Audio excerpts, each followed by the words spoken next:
Sacrificing mentality যদি আমাদের মধ্যে না থাকে তাহলে আপনি একটি সমাজের মধ্যে কিংবা আপনি একটি পরিবারের মধ্যে, ঘরের মধ্যে, কিংবা আপনি যে কোনো একটা জায়গায়, ধরেন আপনি একটা কাজের জায়গায় অবস্থান করছেন কিন্তু আপনার মধ্যে স্যাক্রিফাইসিং মেন্টালিটি নাই, বা আপনি এমন একটা স্থানে আছেন যেখানে স্যাক্রিফাইসিং মেন্টালিটি নাই মানুষের মধ্যে, তাহলে ওই স্থানে আপনি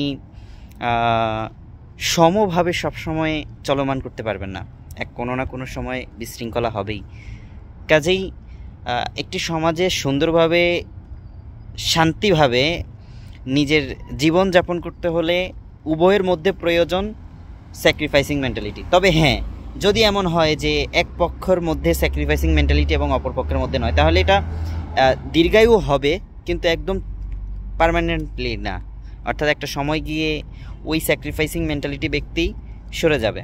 তো কাজেই উভয়ের মধ্যে সম্পর্ক স্থির রাখার জন্য আমাদের মধ্যে তৈরি করতে হবে স্যাক্রিফাইসিং মেন্টালিটি, এবং ভুলের মধ্য দিয়ে একটি পরিবার, একটি সমাজ, একটি আপনার কর্মজীবন বা যে কোনো অবস্থায় একটি যেই জায়গায় থাকি না কেন আমরা, আমাদের মধ্যে ভুল হবে, আমাদের মধ্যে ভুল বোঝাবুঝি হবে, আমাদের মধ্যে রাগ অভিমান হবে। তবে এই সব কিছুর মধ্যে দিয়েই একটি গোষ্ঠী তৈরি হয়। হ্যাঁ, এবং এই ক্ষেত্রে স্যাক্রিফাইসিং মেন্টালিটি যেমন প্রয়োজন, তেমনইভাবে আমাদের এটাও মাথায় রাখতে হবে এই রাগ অভিমানের মধ্য দিয়েই সম্পর্কর যে মধু সেটা আরও বৃদ্ধি পায়।